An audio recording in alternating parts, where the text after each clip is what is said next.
Hello, this is Mrs. Scarpel, and this is part 2 of Lesson 9 from Unit 2, Lining Up Quadratics.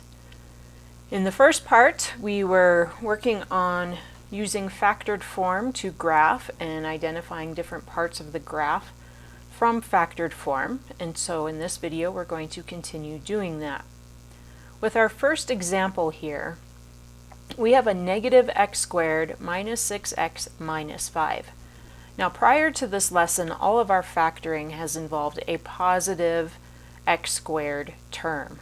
So before I factor anything using the area model, I'm going to factor out or pull out that negative from every term.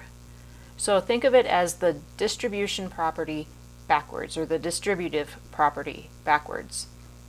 So I need to think about what would I take times negative x, or by a negative, to get negative x squared? Well, I would have to multiply a positive x squared. What would I multiply by a negative to get negative 6? I would multiply a positive 6x. And what would I multiply by a negative to get negative 5? That would be a positive 5. So when we write the factored form, we're still going to have that negative in front, but then we're going to have our two our binomial factors. So let's start with an area model to help us. We know that there's going to be an x squared.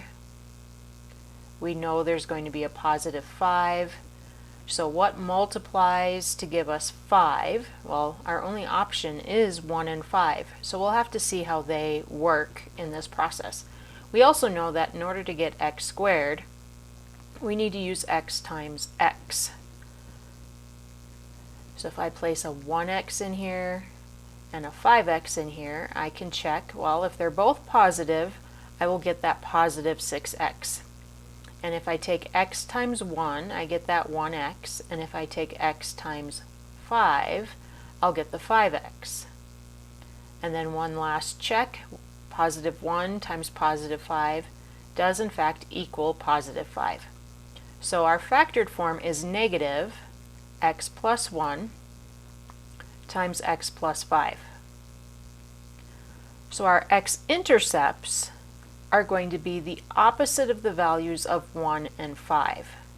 So we're going to have one x-intercept at negative 1, 0, and we're going to have another x-intercept at negative 5, 0.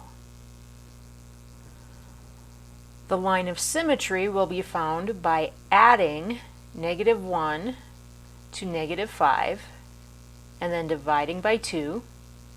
So that's negative 6 divided by 2 is negative 3 for a line of symmetry of x equals negative 3. The vertex needs to be on this line of symmetry. Therefore, when I solve for my vertex, if I replace the x, so I still have that negative in front, if I replace the x with negative 3 and simplify, I will find the y value of my vertex. So we're going to have a negative. Negative 3 plus 1 is negative 2. Negative 3 plus 5 is a positive 2.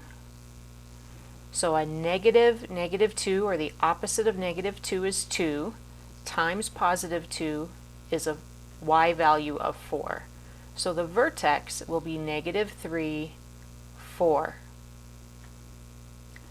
To find the y-intercept, the x value is always 0. So this time we're going to replace the x value with 0. So we're going to have 0 plus 1. We're going to have 0 plus 5. Remember that negative is still in front. So we have negative 1 times 5. So negative 1 times 5 is negative 5, which means our y-intercept is 0, negative 5. So now we can take this information and we can plot it on our graph. We have intercepts at negative 1 and negative 5. We have an axis of symmetry or line of symmetry at x equals -3. I'm just going to illustrate that with a dashed line. And as you can see, that dashed line is halfway between the two x-intercepts.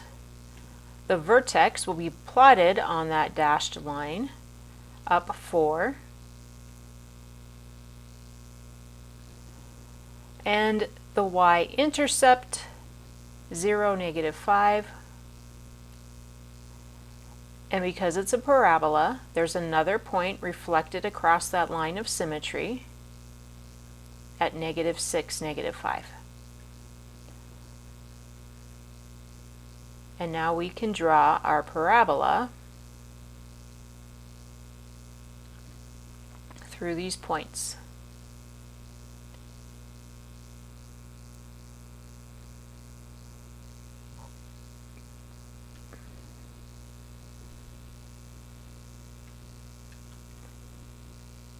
In example 7, we see that the coefficient of the x squared term is a 2. If we look at the other two terms, 2 is also a factor of those two terms. So we can rewrite this by factoring out or pulling out a 2 from every term.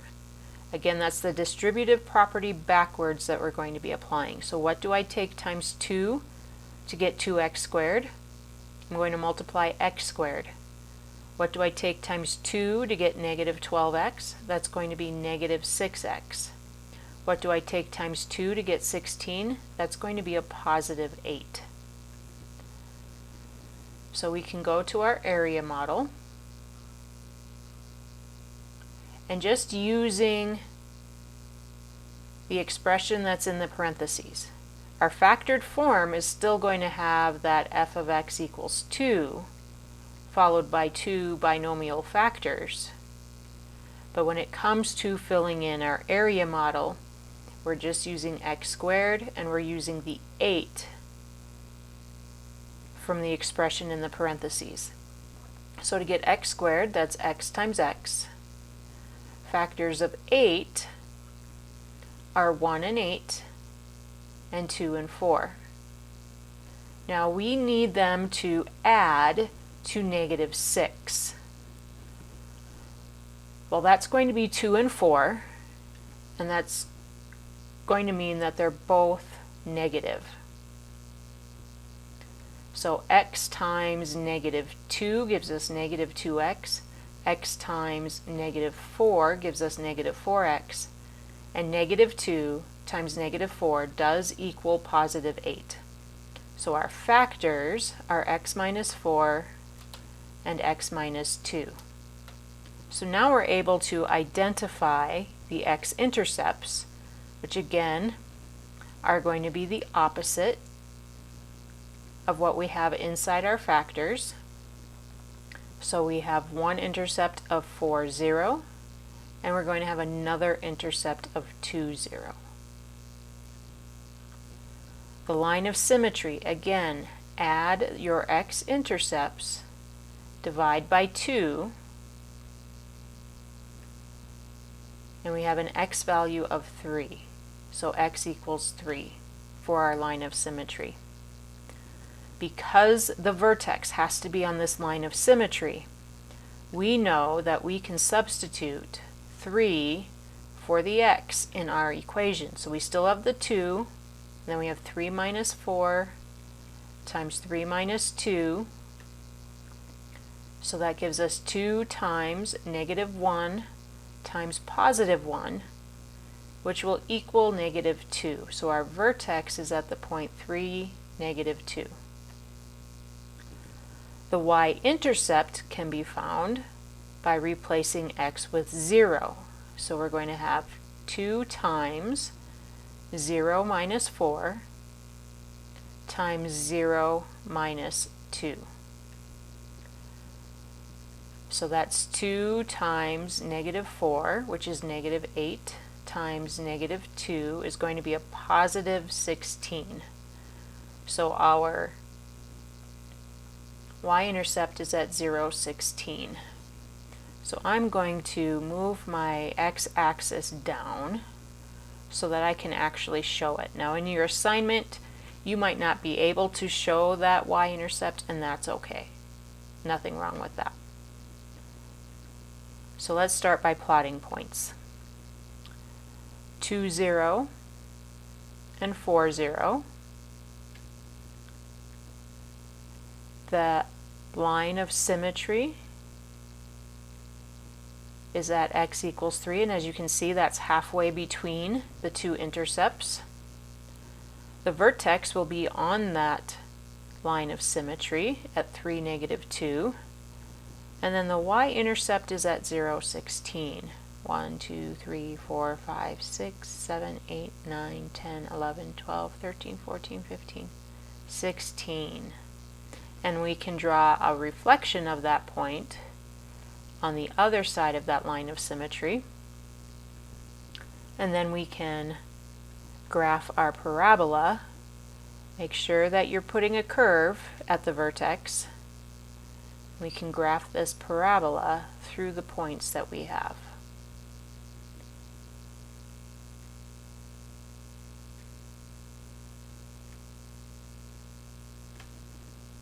And there's our parabola.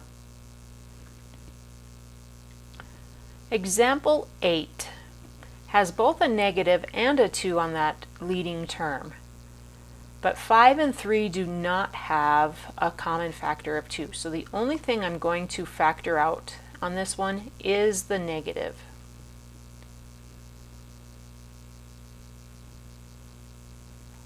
And if I write it using the distributive property backwards, that's going to give me a positive 2x squared, a positive 5x, and a minus 3. So the signs change on everything when we factor out that negative. The next thing I'm going to do is I'm going to multiply 2 with -3. Since our leading coefficient isn't a 1, that's what we found would work for factoring. So 2 times -3 is -6. And when we use our area model, again, we're using that expression inside the parentheses. So we need the 2x squared, and we need the minus 3. But this time we're looking for what's going to multiply to equal -6 and what's going to add to equal positive 5. Now, I had students in class say, well, that's going to be 2 and 3, one of them negative. But if one of them is negative, so that we can get a -6, -2 plus 3, that's going to be a positive 1. And 2 plus -3 will be a -1. So it can't be 2 and 3. Our only option is to use 1 and 6. And since we need a positive 5 when we add, the 1 needs to be the negative number. So -1 times positive 6 will give us that -6. So I'm going to have a -1x, and I'm going to have a positive 6x in my area model. Now the only number that goes into both 2 and 1 is 1. So we're going to have a 1x on the side here. And to multiply with 1x to get 2x squared, I'm going to multiply a 2x. And to multiply 1x to get a -1x, that's going to be with a -1. To multiply with 2x to get 6x, I'm going to multiply by a positive 3. So just to check to make sure I'll still get a -3 units, -1 times positive 3 is -3. So the factored form of our expression is f of x equals negative 2x minus 1 times x plus 3. Now, to find my x-intercepts, I know that one of them will be -3 because of the x plus 3. So -3, 0. And the reason that mathematically I can explain that this will be a -3 is because in order to have x plus 3 equals 0,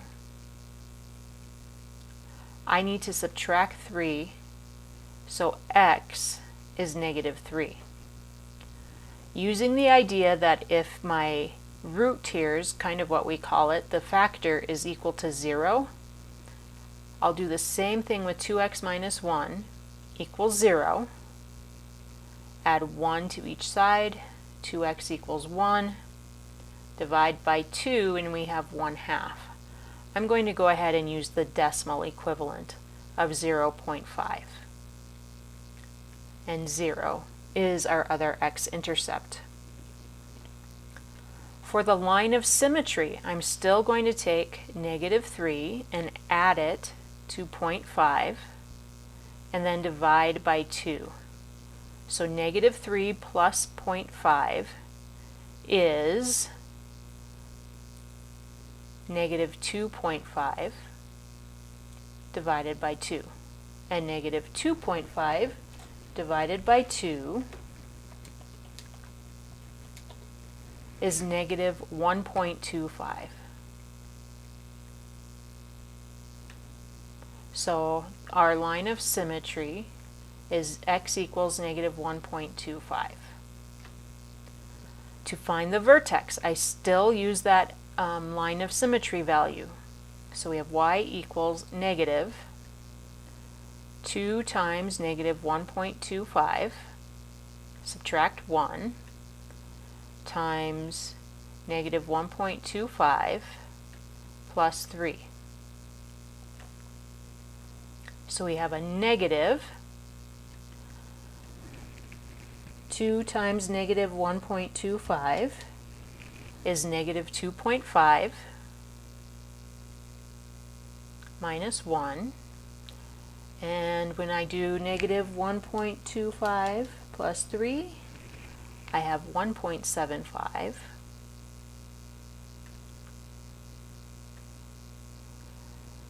And -2.5 subtract 1 is -3.5 times 1.75. So the negative becomes a positive 3.5 times 1.75 is 6.125. So our vertex is at -1.25, 6.125. The y-intercept is still found by replacing x with 0. So y equals -2 times 0, subtract 1, times 0 plus 3. Well, 2 times 0 is 0, and subtract 1 leaves us -1, so we're going to have a -1 times 0 plus 3 is 3. So the negative becomes positive, times 3 gives us a positive 3, so our y-intercept is at 0, 3. And in class we didn't graph this, and I'm not so concerned about graphing it. What I'm more interested in is, can you accurately find these pieces of information when you have an equation in factored form?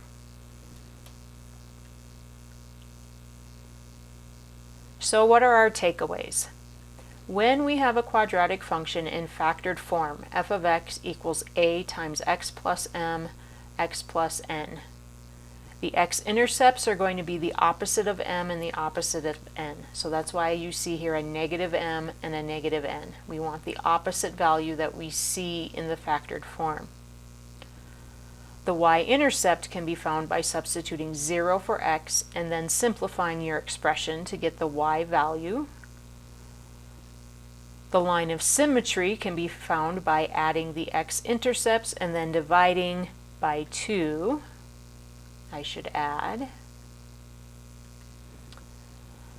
The vertex can be found by substituting the value of the line of symmetry for x and simplifying for the y value of the vertex.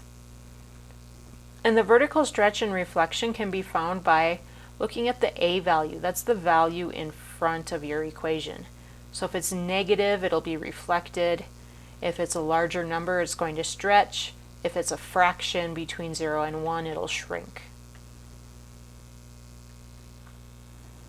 So now for the retrieval, which is review of multiplying.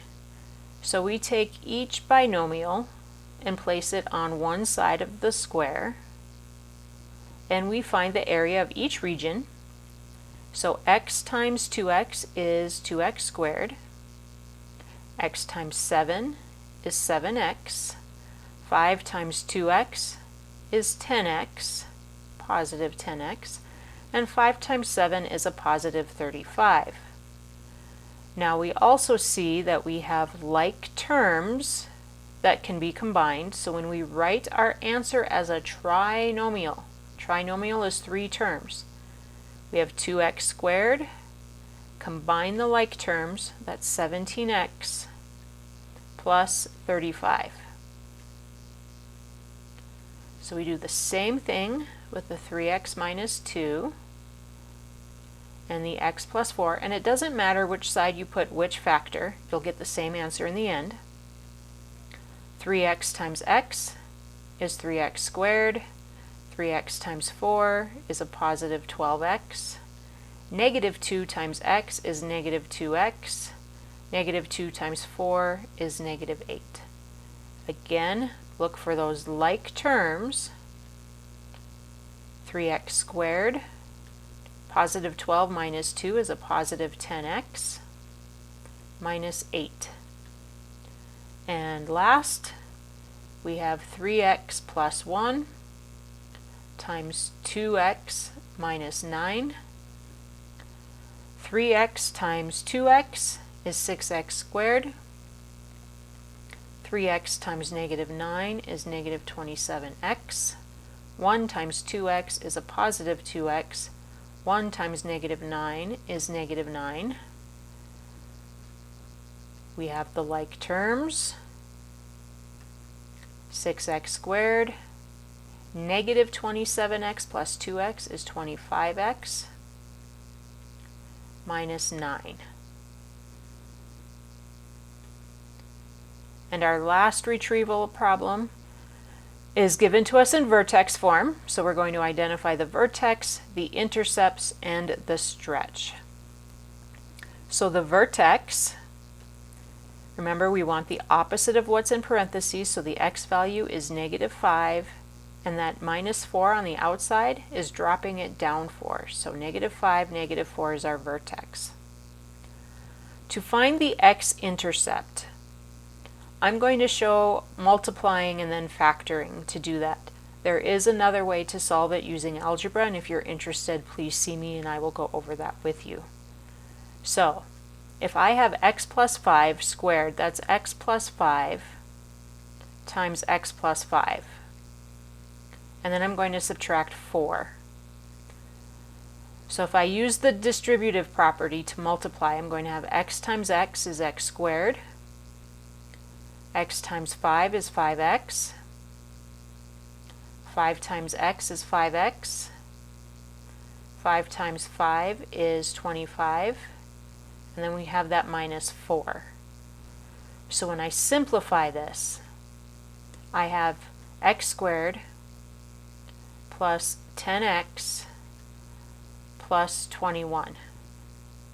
And I can factor that to find my x-intercepts.